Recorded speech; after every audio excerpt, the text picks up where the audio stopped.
It was the kind of morning that already felt like a bad omen. Rain poured relentlessly outside the office windows, soaking the city streets and muting everything in a gray, sluggish haze. I had barely made it to my desk on time, my blazer damp, my coffee cold. Monday. Of course. The buzz of conversation was unusually low that day, until the door swung open. And in walked him. Tall. Clean-cut. Wearing a charcoal suit that probably cost more than my monthly rent. His umbrella folded with a practiced flick of the wrist, water droplets cascading in slow arcs. His shoes didn't squeak. His confidence didn't falter. He moved like someone who belonged, even though no one had seen him before. Kathy, our department manager, emerged from her glass-walled office with that overly rehearsed corporate smile plastered on her face. "Team," she said, raising her voice just enough. "This is Landon. He's joining us as an associate in marketing. Fresh eyes, fresh ideas." Fresh trouble, I thought instinctively. We offered our polite hellos. Some nods. A few mumbled, "Welcome aboard." I watched him scan the room, not with the curiosity of someone new, but with the calculated calm of someone assessing assets. His eyes met mine for a brief second. Then he smiled. There was nothing wrong with him. And maybe that's what was off. No awkwardness. No hesitation. No telltale sign of imposter syndrome that new hires usually wear like a badge for the first week. Landon looked like he'd been born for this office life. But hey, I had bigger things to worry about. I'd been with the company for nearly 4 years, and I was up for a promotion that had eluded me twice already. I had put in the work, made the sacrifices, stayed late, skipped breaks, and bit my tongue when others didn't pull their weight. I wasn't going to let some smooth-talking newbie derail that. Still, from day one, Landon was different. By Wednesday, he was sitting in strategy meetings usually reserved for senior associates. By Friday, he was giving feedback on a campaign I had spent weeks preparing. Kathy kept saying, "He's just enthusiastic. It's great to have new energy, right?" I smiled. But inside, a small voice whispered, "Watch him." Over the next couple of weeks, that voice grew louder. Landon never asked for help, not even during onboarding. Somehow, he already understood the back-end systems, the internal processes, even the way Kathy liked her decks formatted. He avoided small talk, but when he did speak, it was always something sharp, polished, and just impressive enough to make people look twice. One time, during a team lunch, he mentioned a summer abroad in Switzerland, and how most agencies over there prefer long-term behavioral insights over momentary clicks. Who talks like that on their second week? Still, I held back judgment. Maybe he was just one of those naturally gifted people. Maybe he really was here to work, to learn. Or maybe he was here for something else. I didn't know it yet, but that something else would soon unravel everything I thought I knew about merit, power, and the hidden strings that pulled our entire office forward. If I hadn't been paying attention before, I definitely was now. Landon wasn't just competent, he was too competent. I mean, we've all met high achievers, right? People who are sharp, fast learners, maybe even a little smug. But Landon didn't just get things right, he skipped the entire learning curve. He was doing things on day 10 that most associates didn't attempt until month 3. He knew how to phrase things in meetings to sound like leadership. He knew how to present data in a way that made Kathy nod in that subtle, impressed way of hers. And weirdest of all, he never, not once, asked a stupid question. Not even during those endless onboarding sessions we all had to survive. It started getting under my skin. One afternoon, I was working late, again, finishing the analytics report for our fall campaign. It was one of those tasks that everyone hated, messy, repetitive, number-heavy. Normally, this would be handed to someone junior. I had just finished outlining it when Kathy came over and, without even looking at my screen, said, "Oh, Landon can take this one." I blinked. It'll be a good learning opportunity for him," she said, smiling. A learning opportunity? What about my opportunity to showcase something I had built from scratch? Reluctantly, I handed it over. Landon thanked me politely, but there was something in his tone. Something too smooth. Like he already knew how this game was played. I started watching him more closely after that. He got a private 30-minute chat with the head of strategy, a notoriously hard-to-pin-down executive who barely acknowledged most of us. He was added to an invite-only Slack channel that none of us were ever told about. And when the quarterly campaign reorg happened, Landon's name appeared as co-lead on a project I had been leading solo for months. I tried to be professional. I tried to brush it off as coincidence, office politics, the usual chaos of corporate life. But then something happened that made me stop brushing it off. The call. It was late again, past 7 p.m. Most of the office had gone home. I stayed behind to prep for a pitch the next morning. My laptop was overheating, and I needed some fresh air, so I headed down the stairwell instead of taking the elevator. It was one of the few places in the building where you could get a moment of quiet. Halfway down, I paused. There was a voice echoing up from below. Familiar. Calm. Confident. Landon. He was on the phone. His voice carried just enough for me to catch pieces of the conversation. I wasn't trying to eavesdrop. I froze, literally, because of what I heard. Yeah, I'm keeping my head down. No one suspects anything yet. No, Kathy's been great. She's following your instructions to the letter. Relax, Dad. I'm not making waves, just learning the ropes like you said. Once this quarter wraps, I'll start shadowing the strategy lead. They won't know what hit them. I didn't move. I couldn't. I stood there, heart pounding in my chest, as the truth hit me like a slap to the face. Dad? It wasn't just some rich family connection. It wasn't just a referral or a well-connected mentor. Landon was the son of our CEO. The same CEO whose name was on the wall of our building's lobby. The man none of us had ever seen in person, but whose presence was felt in every KPI, every bonus memo, every budget meeting. It all made sense now. Why Landon never needed hand-holding. Why Kathy deferred to him so quickly. Why he already had access to rooms most of us couldn't even knock on. He wasn't here to climb the ladder. He already owned the damn building. Back at my desk. I returned to my desk numb, forgetting the pitch, the coffee, everything. I stared blankly at my screen as the office lights flickered into night mode. Questions swirled in my head. Was this all just a test run for him? Was he sent here to observe, to report? Was Kathy just a puppet too? I thought about all the extra hours I'd worked, the family gatherings I'd missed, the self-doubt I'd battled every time a younger, louder, shinier coworker breezed in. Now I knew the game had been rigged from the start. And yet, a different thought crept in. What if I don't just survive this? What if I outplay him, and all of them? I didn't say anything the next day. No confrontation. No dramatic reveal. No whispered gossip passed along to trusted coworkers. Instead, I walked into the office like nothing had changed, though, inside, everything had. Now I knew the truth. Landon wasn't just another newbie with connections. He was the CEO's son, planted in our department, slowly collecting influence like a prince in disguise. And Kathy?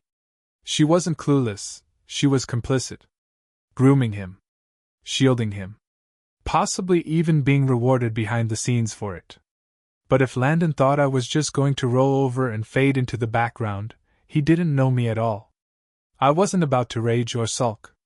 That would only confirm what people like him wanted to believe, that people like me, who worked our way up without last names for leverage, weren't cut out for real power. No. I was going to beat him at his own game. Reputation is everything. Over the next 2 weeks, I became obsessed, not with Landon, but with data. I pulled every report, every campaign deck, every analytics dashboard that had my name attached to it. I tracked timelines, message threads, and internal edits. I documented my contributions with precision. Not just for the sake of a portfolio, but to prove, in hard numbers, that I wasn't just a cog. I started showing up earlier and staying later, not in burnout desperation, but with calculated visibility.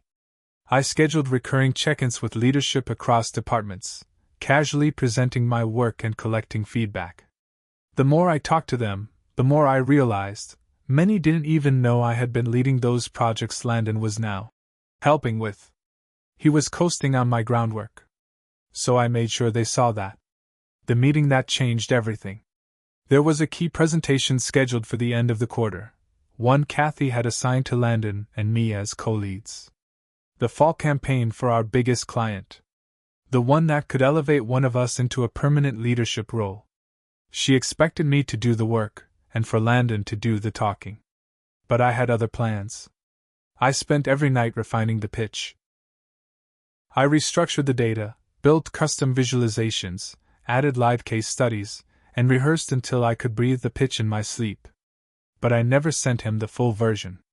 I kept it in draft form, updated just enough in the shared folder to pass as collaboration. The night before the meeting, I sent Kathy a message. "Hey, I've made some significant revisions on the final pitch direction. Happy to present it fully if Landon's not fully caught up. Just want to make sure we're representing it accurately." She left me on read. The next morning, I walked into the glass conference room, nerves sharp but steady. Landon sat across from me in a tailored navy suit, exuding that signature quiet confidence. "Want to lead the presentation?" he asked, with a thin smile. I smiled back. "Sure." He leaned back, as if this was all part of the plan. But then I started talking.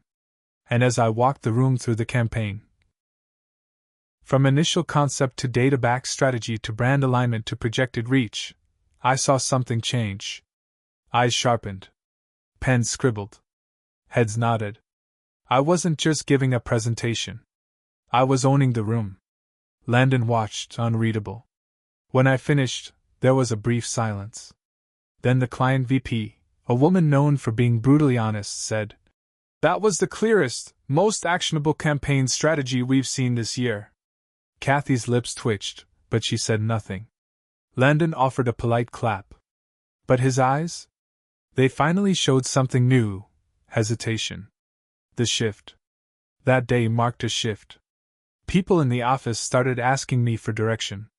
Directors started inviting me into closed-door meetings.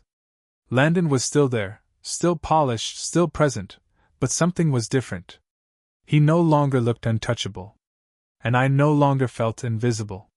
Even Kathy, who had treated me like an accessory for so long, began to say things like, "We'll defer to Ava on that.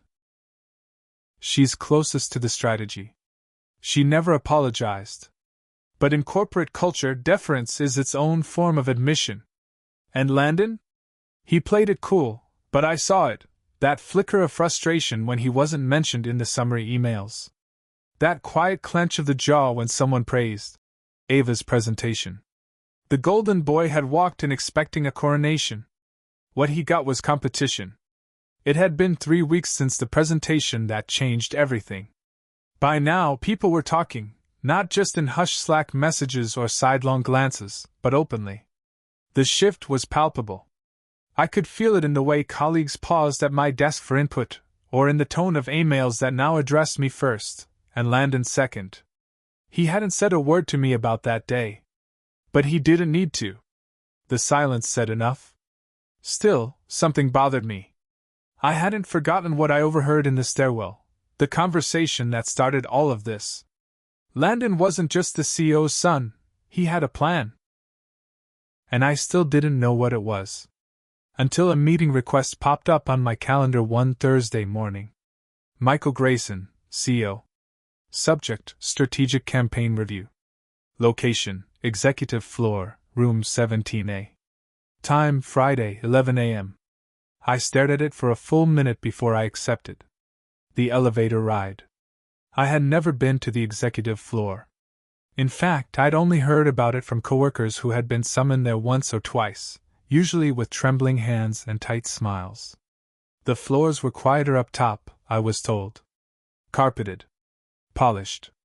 Like another world entirely. As the elevator doors closed behind me and I watched the numbers tick upward, I felt my breath catch. Was this a warning? A compliment? A trap? When the doors opened, I was greeted by a receptionist in a sleek suit who gestured toward a frosted glass door down the hall. "He's expecting you," she said. I knocked. "Come in." Michael Grayson stood by the window when I entered.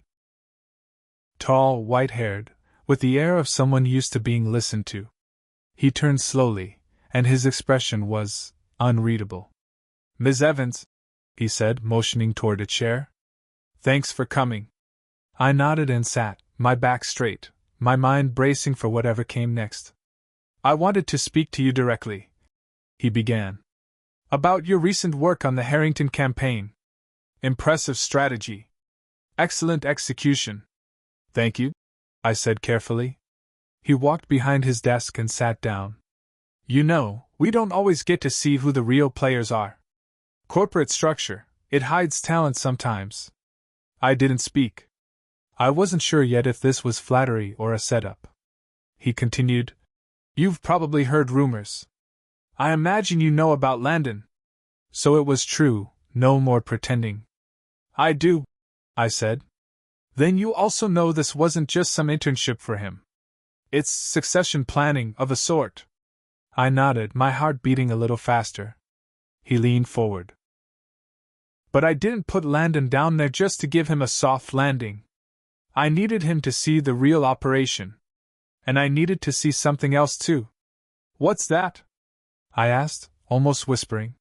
He smiled. "How people react when the rules aren't fair." The silence between us stretched. He folded his hands and studied me. "You didn't complain. You didn't try to undermine him. You did what good leaders do, you worked harder, you worked smarter, and you let your results speak for themselves." I swallowed. I wanted to feel proud, but instead I felt unsure. Was this praise or manipulation? He continued, "Which is why I'm offering you something better than a promotion. I want you to come upstairs. Lead a cross-departmental team. You'll report directly to the VP of Strategy. This isn't just a reward, it's a test of your own." I sat still. "Landon will continue in his role," he added. "But he knows now that he's not untouchable. And he knows who earned their place here." I looked down for a moment. Then up. "Is this because you respect me, or because you need me to make him better?" He smiled again, not unkindly. "Both. The best steel sharpens under pressure." I walked out of that office feeling weightless and heavy all at once. The offer was real. A huge leap forward. I could finally move past the grind, past the ceiling, past all the quiet ways the system had held people like me down. But I knew what came with it. Politics. Visibility. A bigger game with higher stakes. And Landon? He wouldn't forget this. He might smile, might act cordial, but I knew now what he was really after. I hadn't just embarrassed him. I had exposed him. And people like him didn't forget that. Still, when I sat at my desk that afternoon, staring at the official transfer offer in my inbox, I didn't hesitate. I clicked accept. Then I looked across the room, and met Landon's eyes. He was watching me from his seat, lips pressed into a thin line. I didn't look away. "Game on, golden boy. There's something no one tells you about climbing the ladder. It doesn't get easier the higher you go. It gets quieter. Fewer people clap when you succeed. Fewer offer help. Fewer care that you made it. They just watch to see if you'll fall." 3 months into my new role reporting directly to the VP of Strategy, I had learned more about backroom deals, turf wars, and unspoken hierarchies than I ever imagined.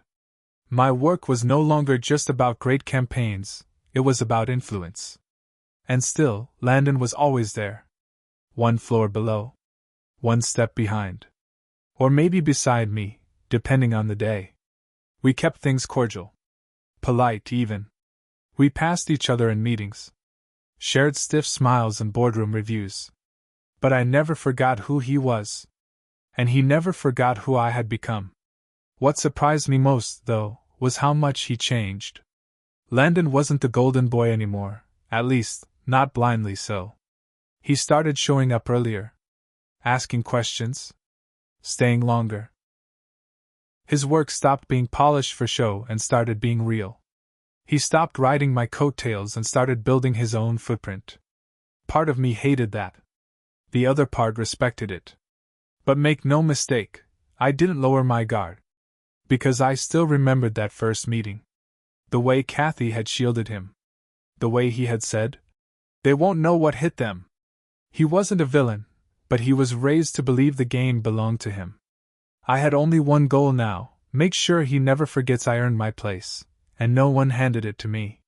So I did what I had always done. I delivered. I led the year's biggest campaign across 3 departments. I turned a floundering media contract into a record-breaking ROI. I won the trust of people who had never noticed me before. And slowly, the whispers shifted. From, "She's good, maybe just lucky," to, "She's better than we gave her credit for," to, "She might be the future of this company." I didn't need to dethrone Landon. I just needed to build my own kingdom. At the end of the year, the CEO called another closed-door review. This time, it wasn't just me. It was Landon. It was the VP. It was a handful of other senior leads. Mr. Grayson stood at the head of the room and laid it all bare. "We're restructuring. Expanding. Elevating people based on performance and potential, not pedigree." Everyone knew what he meant. He turned to me. "Ava, your work has spoken louder than anything I could say. You've built more than campaigns, you've built trust. You've made others better. And you've made this company stronger." Then he looked at Landon. "And you've come a long way too. But now you see, talent doesn't care about bloodlines." He paused. "Which is why, starting next quarter, Ava will take on the interim director of strategy role. You'll report to her on the multi-channel division project." A ripple of shock went through the room. Even Landon flinched. But he didn't argue. He turned to me and nodded. "I understand." A quiet victory. There was no parade. No fireworks. No viral memo. Just a quiet walk back to my office, where I closed the D. He had every advantage. And I still beat him. Not by playing dirty. Not by tearing him down. But by being everything he had to become, the hard way. Sometimes, the best revenge isn't exposing someone. It's thriving in full view, while they learn what earning really looks like.